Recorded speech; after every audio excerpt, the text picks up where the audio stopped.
Olá, seja bem-vindo ao debate. Trabalho intermitente, jornada de 12 horas, férias parceladas. Nas últimas semanas, esses foram alguns dos temas que dominaram as discussões sobre a reforma trabalhista. Mas o texto, que entra em vigor em novembro, traz outras mudanças polêmicas.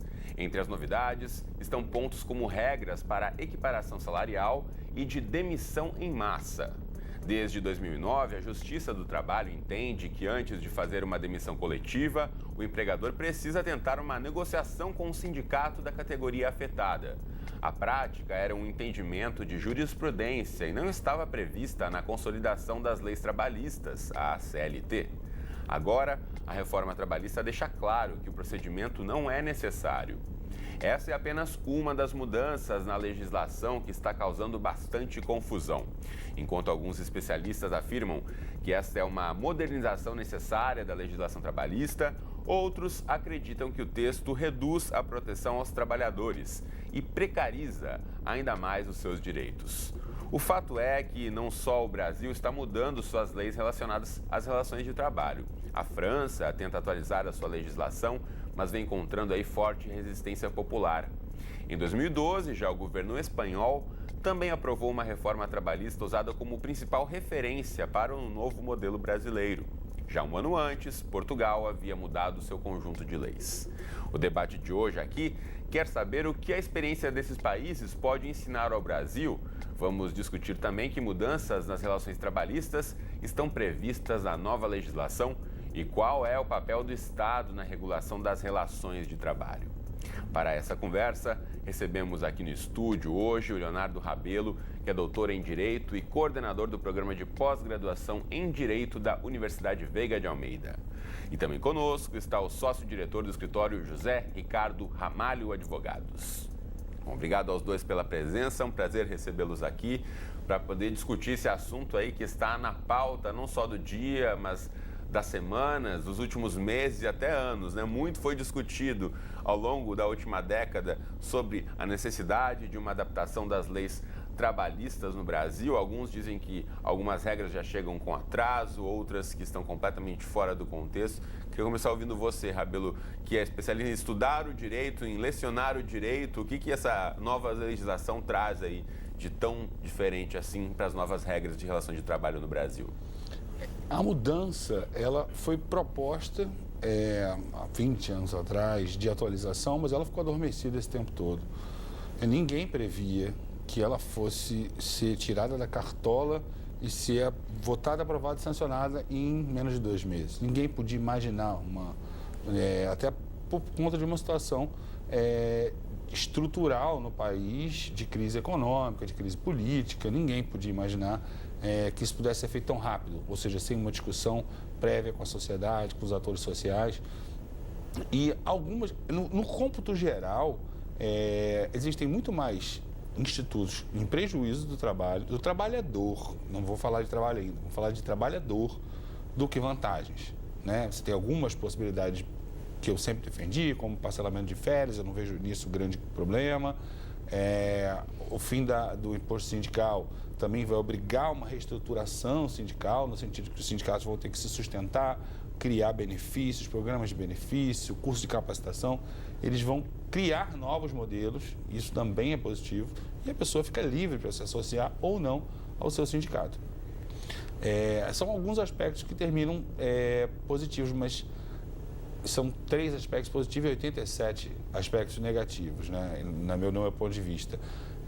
Porque são direitos que vêm desde 1943 sendo conquistados aos poucos, né? E a pedra de toque dessa reforma, que agora já é uma nova lei, não é mais uma reforma, é que o negociado vale sobre o legislado.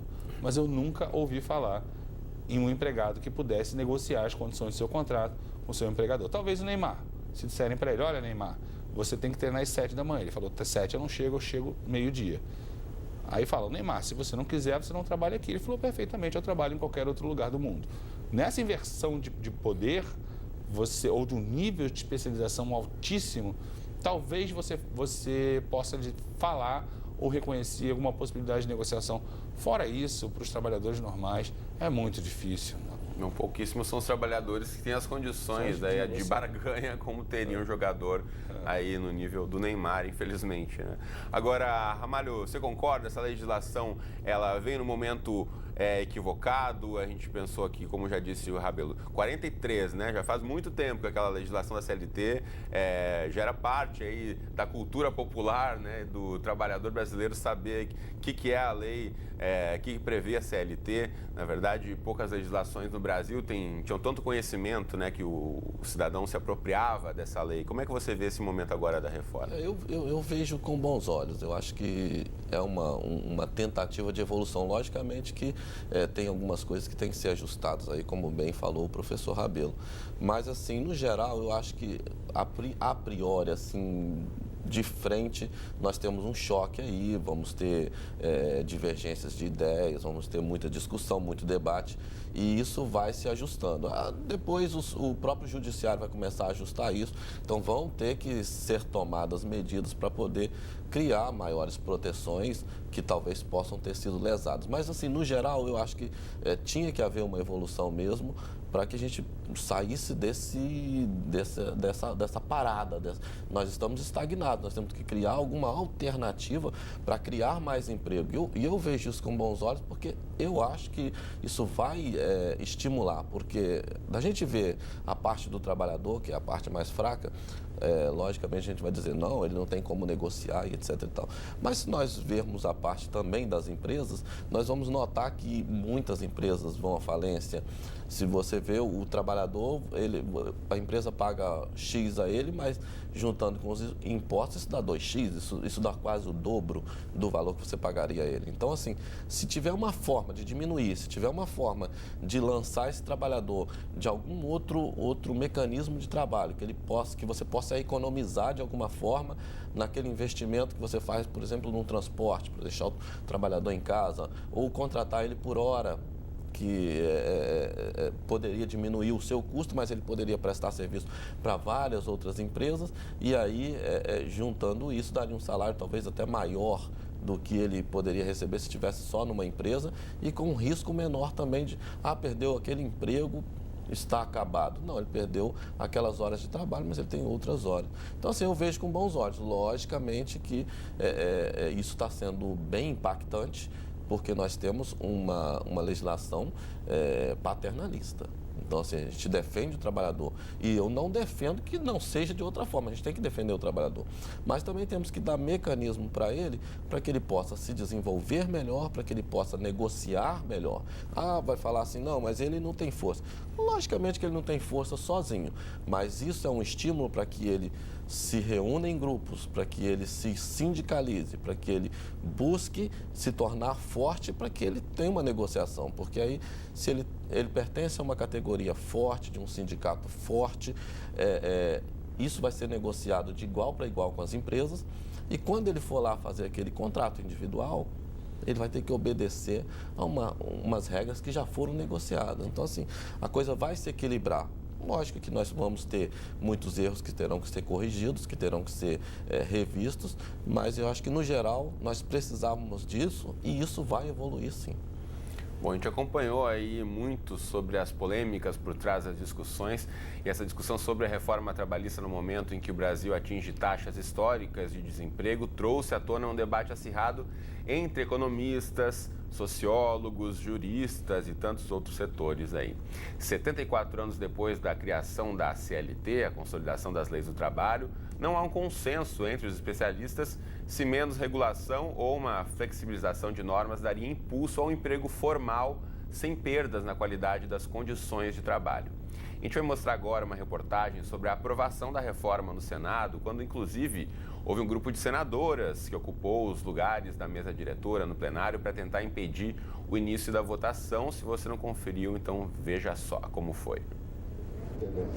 Senadores opositores e governistas reagiram à aprovação do texto base da reforma trabalhista. A lei, que visa reativar o emprego e recuperar a confiança dos mercados, foi aprovada por 50 votos contra 26 e uma abstenção, superando as previsões do governo. Foi extremamente negativo, Nós achamos que essa legislação vem no sentido de retirar direitos fundamentais, direitos históricos, inclusive. Nós vamos entrar com ação direta de inconstitucionalidade contra essa lei. Esse projeto não retira direitos do trabalhador, porque os direitos do trabalhador estão garantidos na Constituição Federal. E isso aqui é uma lei infraconstitucional. O texto foi aprovado após uma confusão que durou o dia inteiro. No fim da manhã, senadoras da oposição ocuparam a mesa e impediram o presidente do Senado, Eunício Oliveira, de prosseguir com os trabalhos. Ele suspendeu a sessão de votação e a luz chegou a ser cortada. Eunício retornou ao local e, sob protestos da oposição, anunciou a reabertura dos trabalhos. O projeto de lei altera mais de 100 pontos da Consolidação das Leis do Trabalho, a CLT. Após a aprovação no Senado, o presidente Michel Temer afirmou em pronunciamento no Palácio do Planalto que a reforma trabalhista é uma das mais ambiciosas dos últimos 30 anos. Pois é, uma das mais ambiciosas dos últimos 30 anos e, como disse aqui o Rabelo, ninguém esperava que fosse votada aí a toque de caixa, né, nesse tão curto período de tempo. Foi uma surpresa, na verdade, e muito a leitura que eu faço é que esse projeto, essa nova realidade, ela tem muito da realidade norte-americana. Trabalho por hora, uma série de trabalho intermitente, né? Você poder ser convocado 3 dias antes e receber por hora trabalhada. Eu não consigo ter nenhum, ou seja, mas as pessoas falam, então, se o modelo americano é bom. Não, o modelo americano é bom para os Estados Unidos. A cultura do brasileiro, quer dizer, quem de nós aqui não ouviu os pais falando, filho, faça um concurso público, o importante é a sua estabilidade. Hoje em dia, um concurso público não é símbolo de estabilidade, não é símbolo que você vai receber seu salário. E todo mundo, o importante é você ter um emprego de carteira assinada. A partir de hoje, isso deve ser uma exceção. Com a nova lei de terceirização, você podendo terceirizar a atividade fim de tudo, o Estado não precisaria mais fazer concurso, as empresas não precisariam mais contratar gente com carteira assinada. Então, isso traz uma precarização que funciona na cabeça do americano, no modelo da sociedade americana, mas que no Brasil demoraria demais para engatilhar e funcionar. Muito disso que o Rabelo está trazendo é o que foi discutido lá em Brasília, né? Então, para falar um pouco mais sobre os trâmites da votação da reforma trabalhista, também sobre o papel de partidos historicamente ligados aos trabalhadores na mobilização popular em torno dessa questão, a gente conversa com o editor do Congresso em Foco, o Fábio Góes, direto de Brasília. Tudo bem, Fábio? Bem-vindo ao debate. Tudo bem, muito obrigado pelo convite. Obrigado a você. A gente viu há pouco aqui uma reportagem mostrando os bastidores do dia que o Senado sofreu um apagão, né, e que houve toda aquela confusão. Como é que você acompanhou? Como é que foi essa tramitação? A gente falava aqui sobre esse processo tão rápido. O que passou por trás lá nos corredores do Congresso para que essa reforma fosse aprovada? Essa reforma, na verdade, faz parte de um tripé, digamos assim, de outras reformas que são como uma espécie de sustentáculo do governo Temer. Ele mobilizou sua base de forma a não deixar qualquer chance de a matéria não tramitar e não ser aprovada, mesmo em meio a tanto tumulto, tanta briga. Me lembro que na Câmara, quando o relator Rogério Marinho ele começava a falar, sempre tinha gente gritando, seja dentro da comissão ou fora. Houve invasão de categorias, houve protestos. Chegou um momento que, junto com a tramitação da reforma da Previdência, que essa deve ficar parada mesmo, eles cercaram o Congresso ficou cercado. Então, assim, o governo mobilizou a tropa de choque para assegurar a livre tramitação da proposta.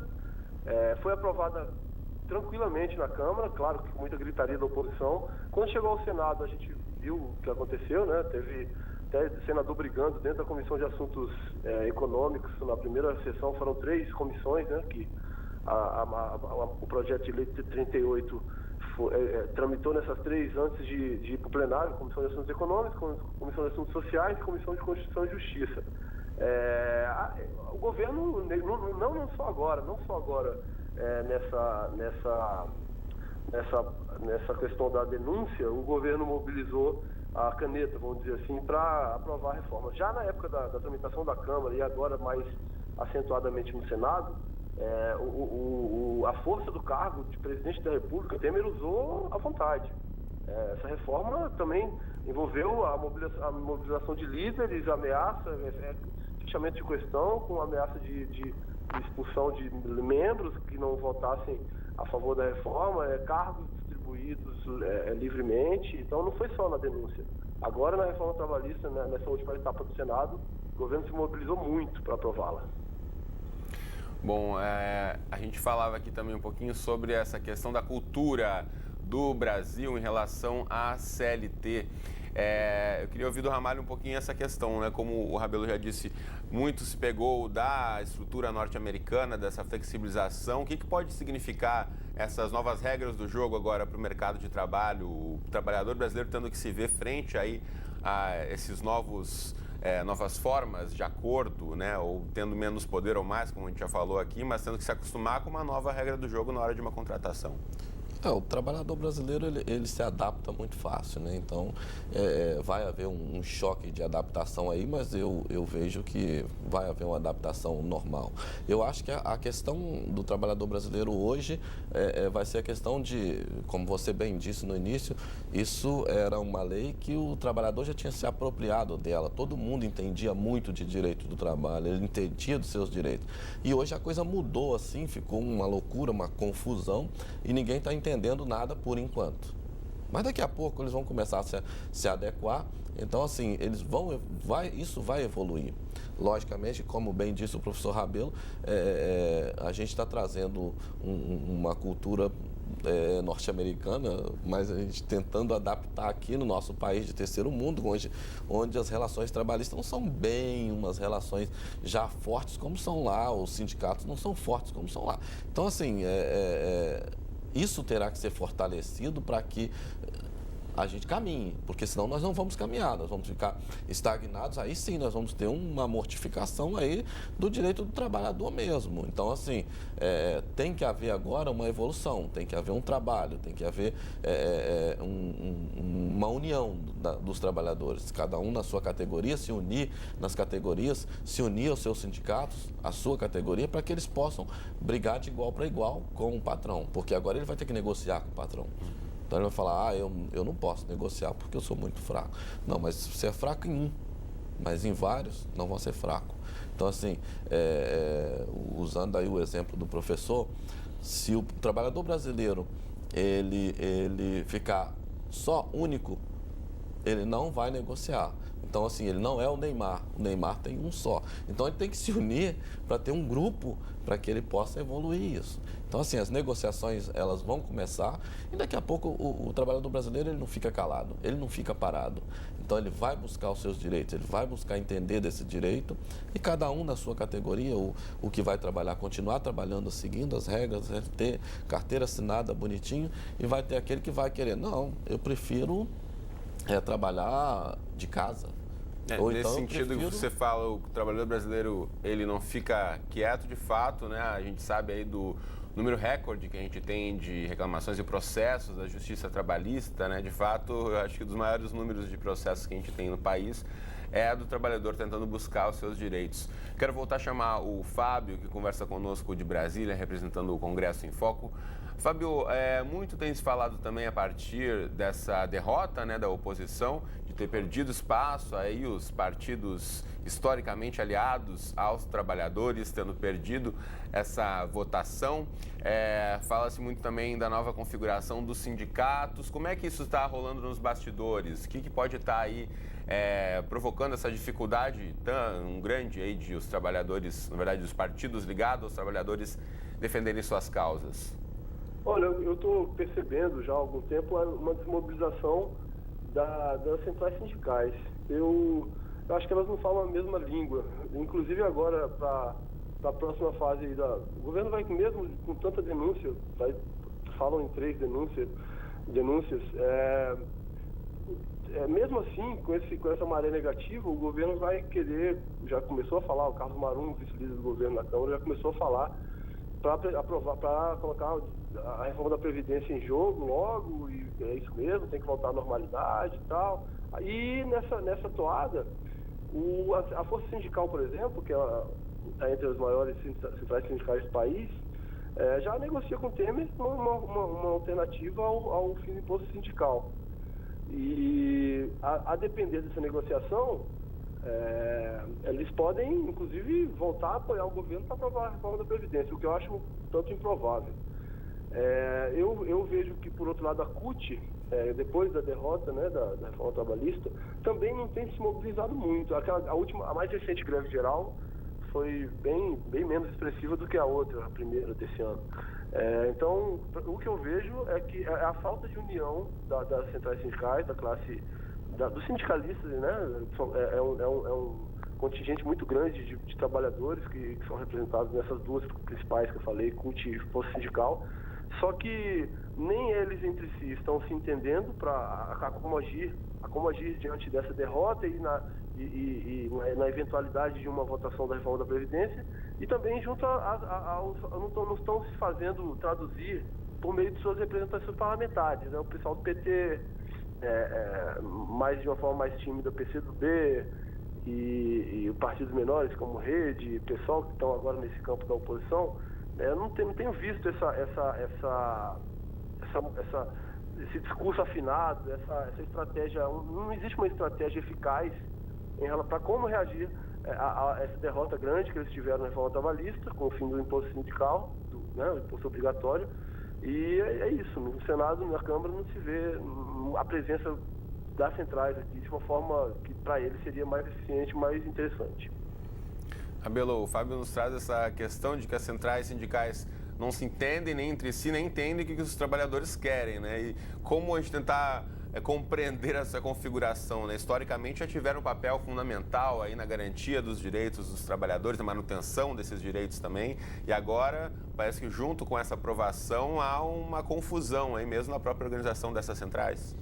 Esse é um dos meus assuntos favoritos. Eu tenho um livro que já tem alguns anos chamado Centrais Sindicais, e foi meu objeto de estudo no mestrado. E as centrais sindicais nunca receberam imposto sindical.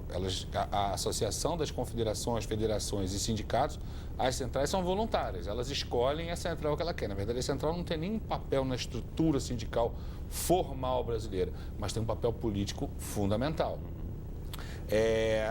Na verdade, as centrais elas hoje contam com uma estruturação tão consolidada que elas estão numa agenda propositiva de talvez tentar uma medida provisória que parcele o fim do imposto sindical, porque na verdade vai haver uma queda de receita, mas todas elas se estruturaram muito bem. A gente tem central sindical com 16 milhões de associados, como a pública, que é dos servidores públicos.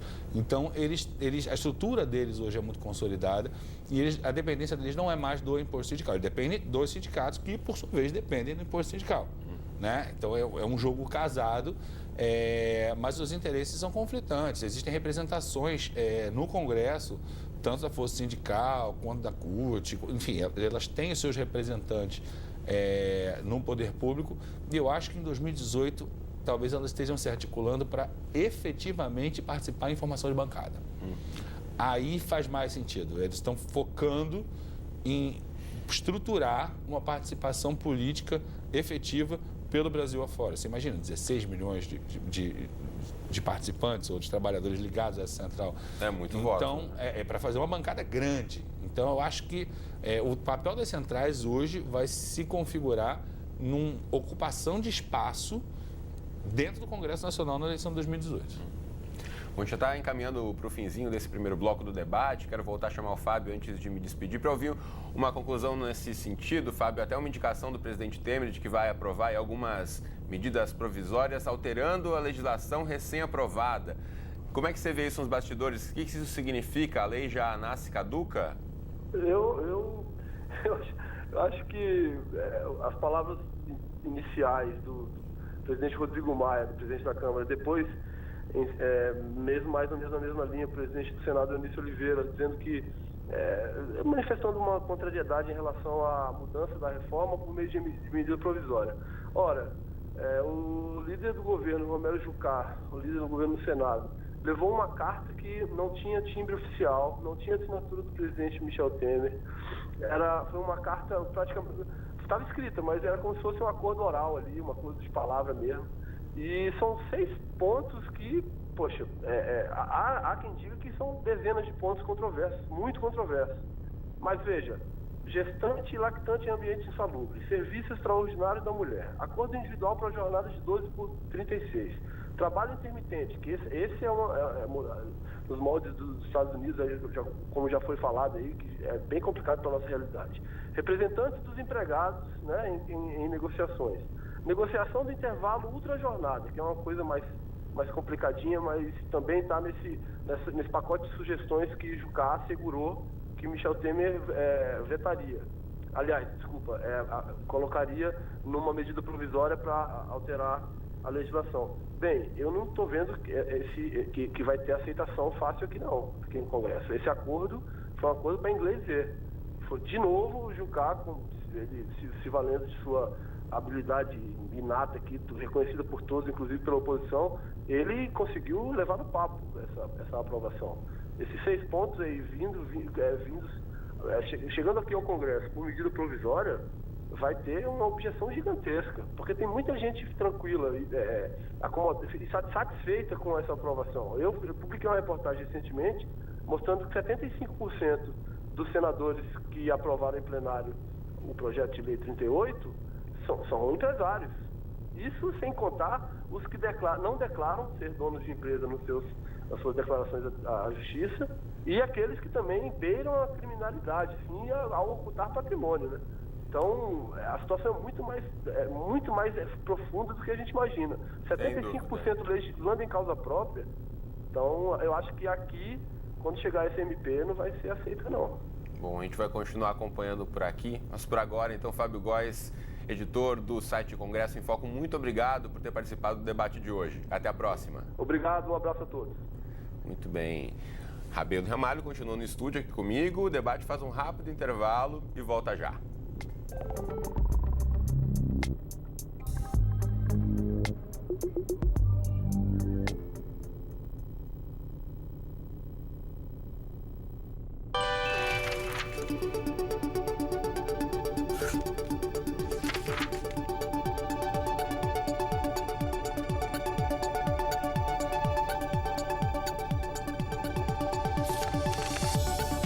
Desconstrua sua ideia de escola e esteja aberto a novas experiências de ensino.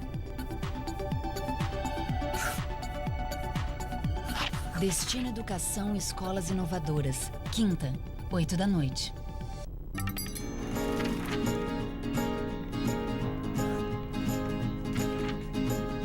Nada como uma boa saúde para encarar um dia de trabalho. E você sabe quais os cuidados que deve tomar no dia a dia para garantir seu bem-estar?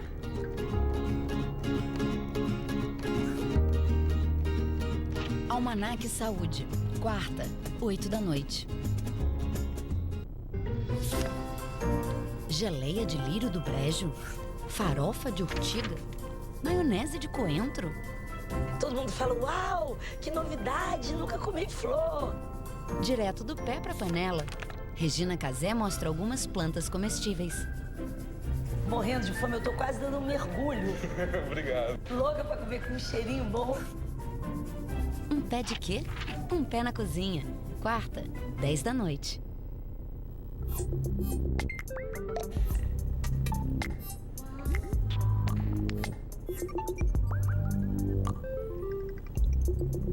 O debate está de volta para falar sobre relações trabalhistas. O número de casos que chegam todos os dias à Justiça do Trabalho foi um dos argumentos do governo para justificar a reforma trabalhista. Somente em 2016, foram quase 4 milhões de processos novos nessa área. No ranking dos motivos mais comuns para o trabalhador entrar na Justiça, estão alguns dos principais itens que o governo alterou com a reforma. No topo estão ações que pedem o pagamento de horas extras, que representam de 16% a 19% do total de processos do tribunal. Outra causa comum diz respeito ao intervalo que deve ser concedido para almoço e o reconhecimento de vínculo empregatício. Bom, para falar sobre esses assuntos e refletir sobre o futuro das relações de trabalho a partir dessas mudanças na lei, a gente conta aqui no estúdio com a presença de Leonardo Rabelo, doutor em Direito e coordenador do programa de pós-graduação em Direito da Universidade Veiga de Almeida. E também conosco aqui no estúdio está o advogado José Ricardo Ramalho. Bom, vocês acham que essa alteração nas leis pode significar aí uma redução desse volume de carga que existe na Justiça do Trabalho? Ramalho, você acredita que o número de processos deve diminuir a partir dessa reforma?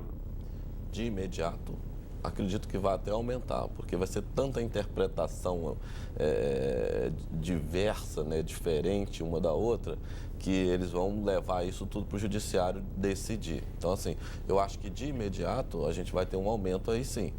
Talvez depois, quando entenderem melhor, mas agora vai ser caos. Vai ser caótico, porque todo mundo vai buscar o judiciário para tentar solucionar um problema de interpretação. Então, assim, muitos advogados vão interpretar de maneira errônea e vão levar isso ao judiciário, e aí vai abarrotar isso ainda mais e nós vamos ter certamente um crescimento bem significativo. E o número de interpretações também pode aí estar aberto ao infinito, né, Rabelo? Mas a gente pensando, se alguém já tem um contrato que foi assinado na lei antiga, no meio do caminho, muda as regras do jogo, e aí também está aberta a interpretação. Eu não sei se daria espaço para essa ginástica hermenêutica toda, porque a quantidade de institutos ela diminui, né? Então, avaliar os institutos, o que eu tenho visto e observei é que, primeiro, se passou a nova lei do trabalho, né? Eu chamei de reforma trabalhista durante um tempo, agora vou chamar de nova lei do trabalho. E aí, em Brasília, eu já tenho ouvido, principalmente no Senado, uma discussão de mas por que precisa ter justiça do trabalho? Agora que já vai ficar com uma coisa tão dinâmica, vamos terminar de estudar, de não ter justiça do trabalho. E aí eu já ouço uma outra, leio em jornal uma outra proposta de que tem muito servidor público também que não funciona, né? Vamos mexer nessa estabilidade do servidor público. E aí você vê uma agenda neoliberal se instalando completa. Você pega as empresas, vende, depois você diminui, tira a justiça do trabalho também, e aí você mexe na aposentadoria das pessoas, e você encolhe o Estado quando diminuindo o servidor público. Quando você for analisar o conjunto de ações, é uma implantação de agenda de livre mercado de verdade, né? Só que essa mão invisível que o Adam Smith falava, ela funciona dependendo de que haja alguém para ser explorado. Todo mundo precisa ter alguém para ser explorado, para essa roda girar, né? Eu fiz uma pesquisa uma vez com empregadas domésticas e a gente descobriu que as empregadas que tinham muitos direitos precisavam de outras empregadas que, por sua vez, não tinham nenhum para tomar conta dos filhos dela. Então, na verdade, tem sempre um escalar social para que essa estrutura se mantenha. E é preocupante quando você pensa que a agenda, que não é uma agenda, mais uma vez, culturalmente naturalizada para o brasileiro, vai ser adotada com tanta... Eu me lembro, na época todos nós nos lembramos, na época das privatizações, olha, mas vai privatizar, planos de demissão voluntária. Isso é uma coisa que cresce o olho do trabalhador. A empresa chega e fala, olha, 500 mil. Aí ele pensa, que maravilha, vou abrir um negócio com 500 mil. Só que ele não é empresário, ele não sabe ser empresário. E aí foi funcionário a vida toda, não tem uma formação para isso. E aí ele quebra. E foi o que aconteceu em 94, 95, 96, que as pessoas terminaram caindo para o mercado do transporte alternativo.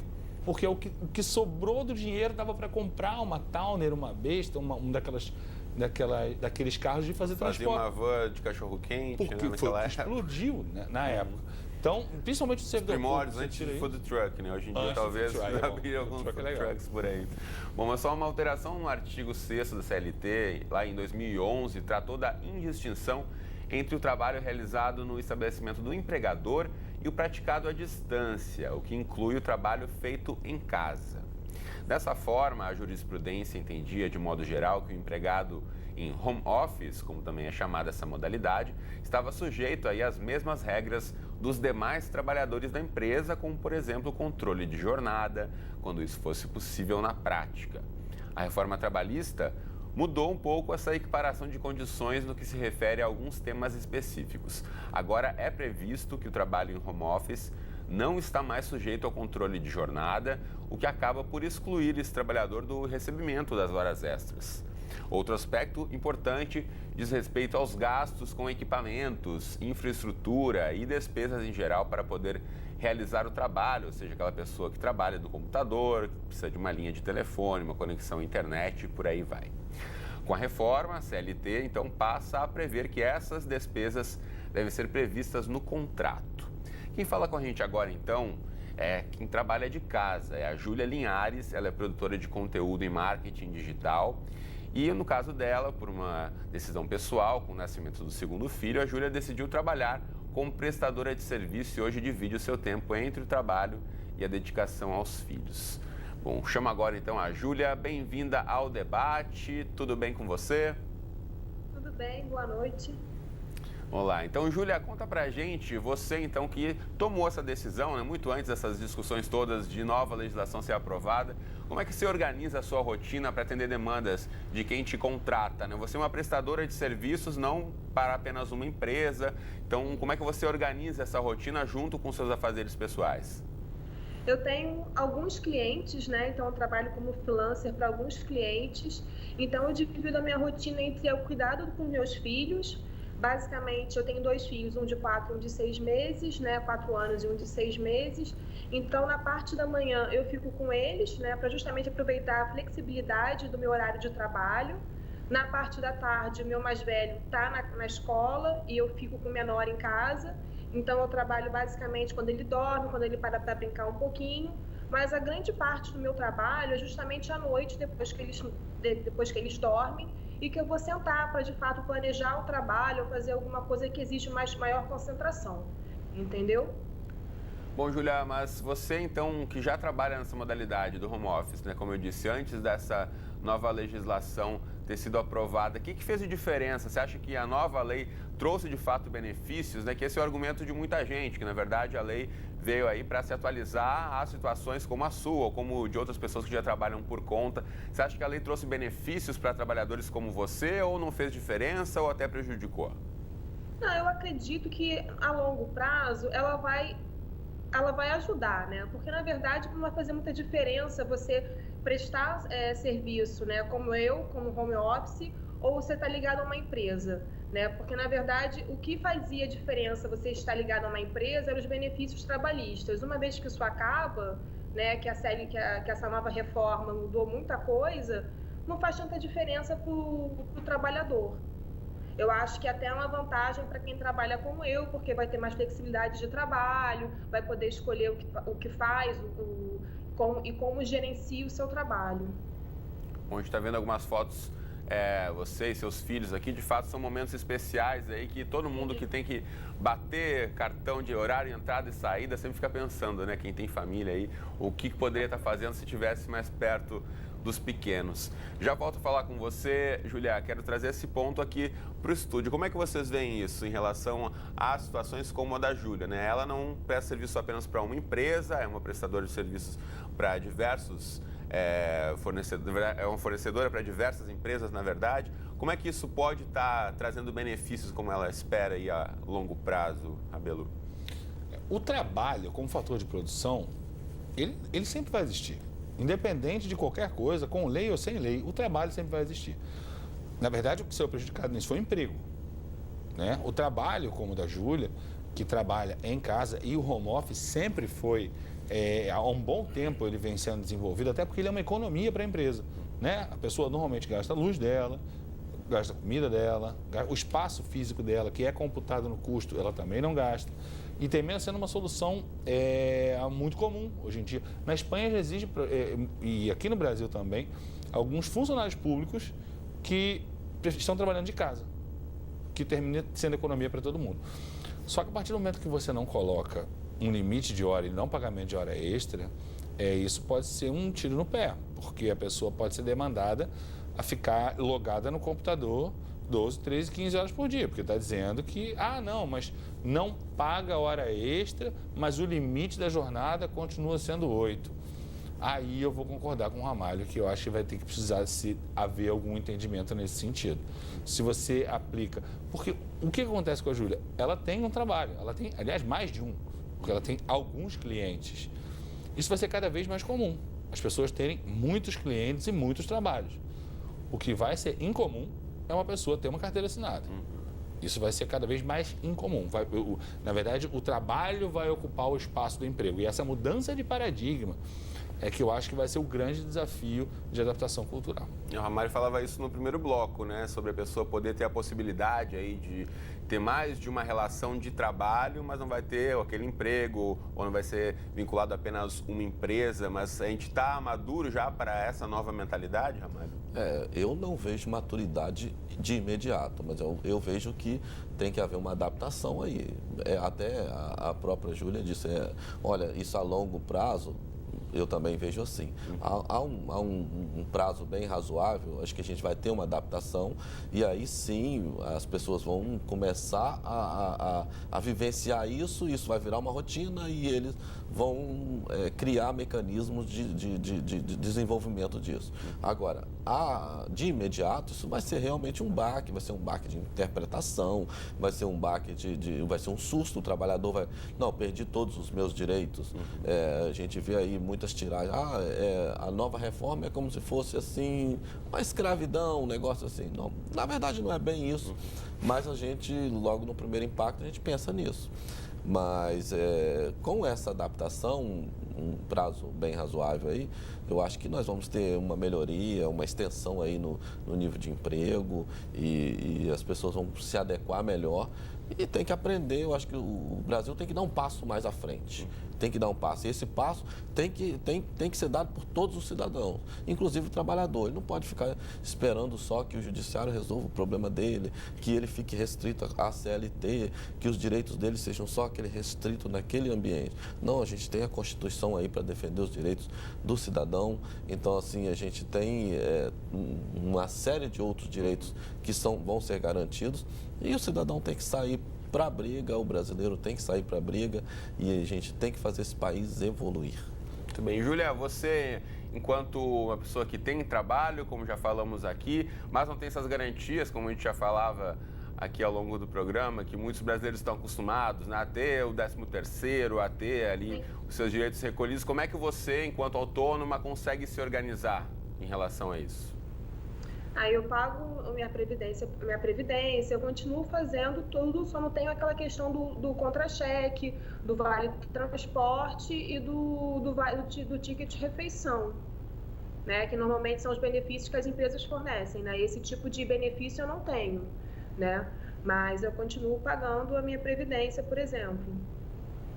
Então você autonomamente conseguiu aí se organizar para ter uma estrutura base semelhante ao que uma empresa ofereceria? Exatamente. Muito bem. Bom, Júlia, obrigado por ter compartilhado aí sua história conosco e boa sorte para você e para os pequenos também. Obrigada. Até mais. Até mais. Bom, a gente sabe que os avanços da tecnologia, a gente já falava aqui, né, sobre ter internet em casa, trabalhar de casa, trabalhar remotamente, nos trazem grandes inovações. E já há algum tempo, os seus impactos podem ser vistos no mundo do trabalho. No setor de serviços, por exemplo, aplicativos e outros softwares têm executado tarefas que antigamente, ou nem há tão tempo assim, só poderiam ser executadas por uma pessoa ocupando um posto de trabalho específico. E hoje em dia você vai lá no celular e resolve tudo sozinho. Bom, há quem diga aí que certas profissões estão virando até programas de computador. E uma novidade aqui na grade do canal Futura traz um pouco dessa discussão e vai além. O pesquisador Ronaldo Lemos, que apresenta o Expresso Futuro, conversou com gente que estuda esse assunto ou que está surfando aí nessa onda da tecnologia e inovação no mundo do trabalho. A gente assiste agora um trechinho, então, no bate-papo dele com o Daniel Karimi, que é do Fórum Econômico Mundial. Veja aí.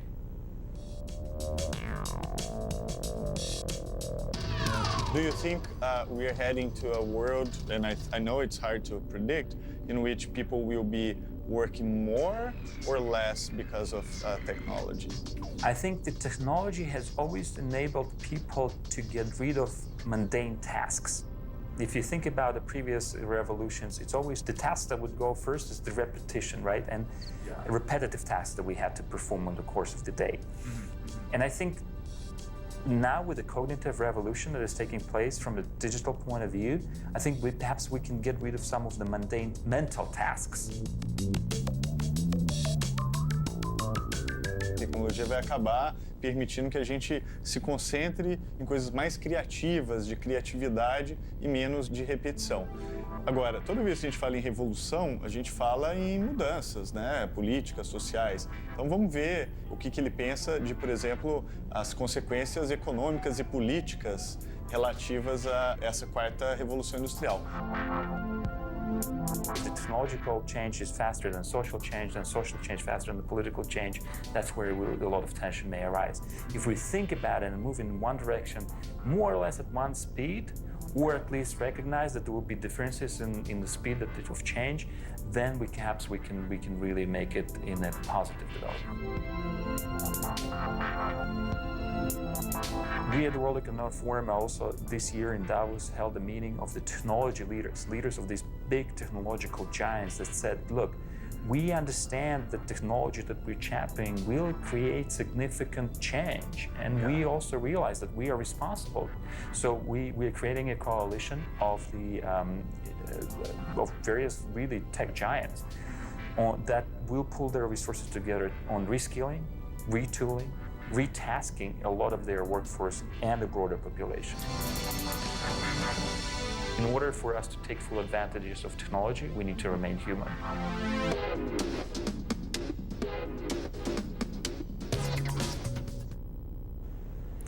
Pois é, ficou curioso? Então fique ligado aí que o Expresso Futuro vai ao ar toda segunda-feira, 9 da noite ou qualquer hora. Você pode encontrar aí os episódios no futuraplay.org para assistir quantas vezes quiser. E falando nisso, também é mais uma inovação, né? Se a gente pensasse 10 anos atrás, tinha que esperar na frente da TV, tal horário ali, meu programa preferido hoje em dia. Você vai ali no tablet, no computador, na TV Smart mesmo, consegue ver o que você quiser, a hora que quiser. Agora, uma fala interessante que me chama a atenção desse especialista é quando ele diz que as primeiras tarefas a serem eliminadas são as tarefas de repetição, né? Eu acho que um pouco a gente passou aí ao longo da história por esses momentos, e aqui novamente, né, eu falava de aplicativos que substituem o trabalho do homem. A gente está vivendo esse novo momento, como já foi definido, né, a quarta revolução industrial. Então, o que é o trabalho do futuro? Tem como tentar prever, Rabelo? Nesse momento de quarta revolução, na verdade a premissa é sempre igual, né? A tecnologia avança.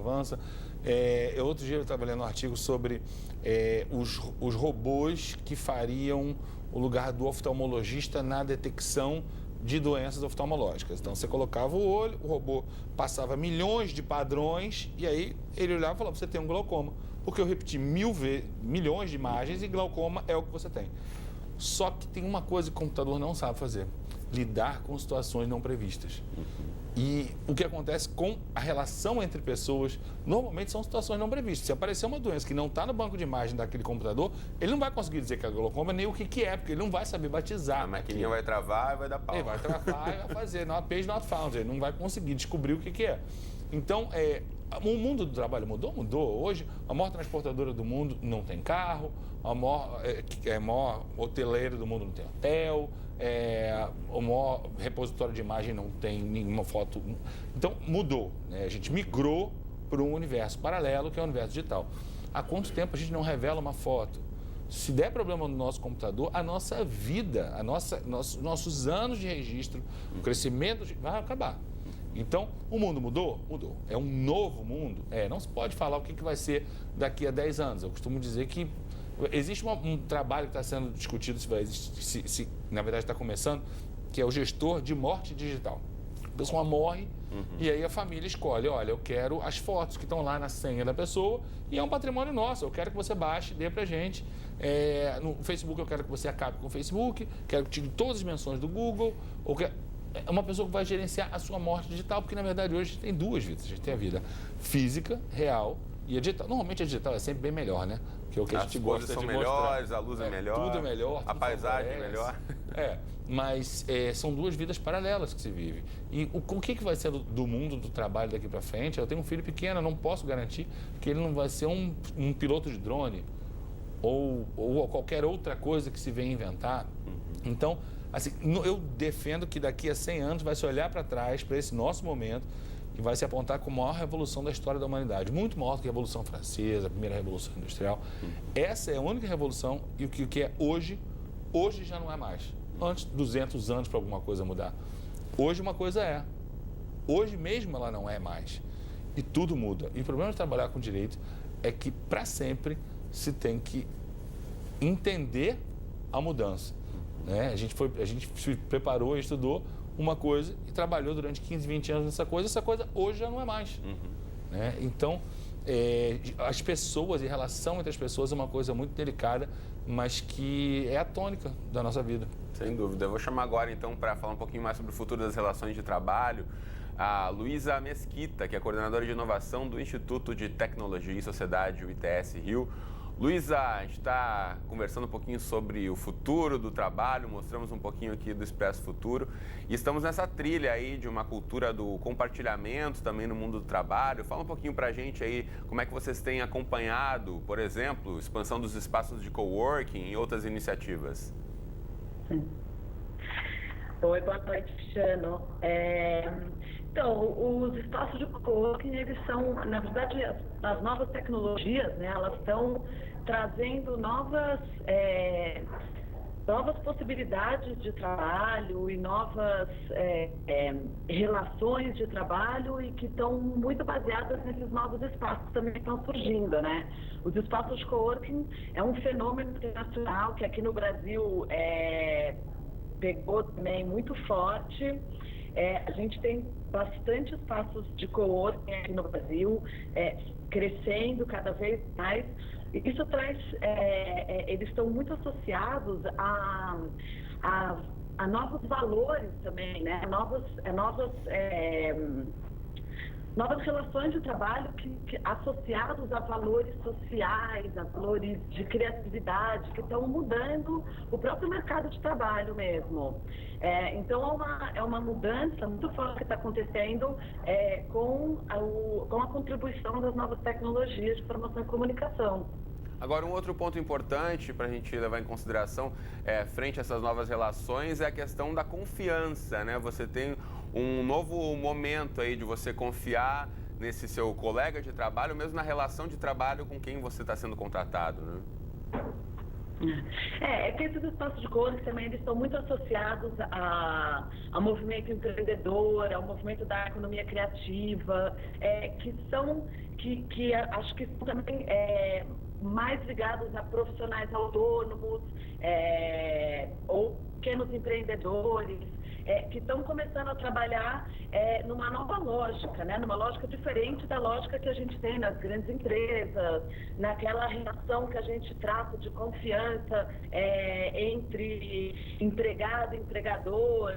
E eu acho que esse espaço de coworking, com essa lógica do pequeno empreendedor e da economia criativa, eles acabam vindo também com esse valor da confiança muito forte, porque esses espaços, eles são feitos, eles são construídos e formados geralmente com uma multidisciplinaridade muito grande. Então, são empreendedores e profissionais autônomos de diferentes setores que começam a ocupar esses espaços, cada um com o seu conhecimento, com a sua habilidade, e eles, por vontade própria, acabam se interagindo entre si, né? E construindo esse valor de confiança. Então, esse valor de confiança nesses novos espaços, ele acontece de uma forma completamente nova e inovadora do que essa relação de confiança que a gente trata nas grandes empresas e no trabalho profissional, né? Vamos dizer assim. Então, eu acho que é uma nova concepção sobre esse valor da confiança, da interação social que a gente também tem nos espaços de trabalho tradicionais e nesses espaços de coworking que é novidade. São novos valores sociais mesmo que estão surgindo nesses espaços de trabalho. Bacana. Luísa, pelo adiantado da hora, eu preciso já me despedir de você, então muito obrigado por ter compartilhado aqui suas ideias conosco no debate. Até a próxima. Até. Muito bem. Eu tenho aí um minutinho antes de encerrarmos, só queria ouvir dos nossos dois especialistas aqui, já que a gente falava para onde vai o trabalho, quais são essas novas relações e aí como é que o direito tenta correr atrás, né, dessas novas relações sem saber muito bem, como já disse Rabelo, qual vai ser daqui a 10 anos a profissão do futuro. Tem como a gente tentar prever como é que o direito se adapta nisso? Rapidinho. O direito vai se adequando a esse tipo de situação e a cada momento é necessário que se crie novas leis, novas teorias para que se possa conduzir isso. Então, assim, nós profissionais do direito vamos nos adequando a isso na velocidade que a coisa vai evoluindo. Então, assim, a gente vai estar sempre estudando muito, buscando nos adequar. Para quê? Para garantir a proteção, de alguma forma, daquele mecanismo que foi criado e a gente não sabe nem que ele poderia existir. Muito bem. Rabelo, para encerrar. Um direito só existe para resolver os problemas das pessoas e para tornar a sociedade melhor. Esse vai ser sempre o foco, deveria ser o foco do legislativo, deveria ser o foco do executivo, mas as pessoas que trabalham e que pensam no direito sempre vão buscar solucionar os problemas para fazer com que a vida de toda a sociedade funcione melhor. É para isso que a gente está aqui. Muito bem. Então, muito obrigado aos dois pela participação no debate de hoje. Prazer. Valeu. Prazer. Você de casa, obrigado pela companhia. Fica aí a provocação, né, sobre suas novas relações de trabalho e emprego. O debate de hoje fica por aqui. Você pode conferir esse e outros episódios lá no nosso Futura Play. Um abraço para você. Até a próxima.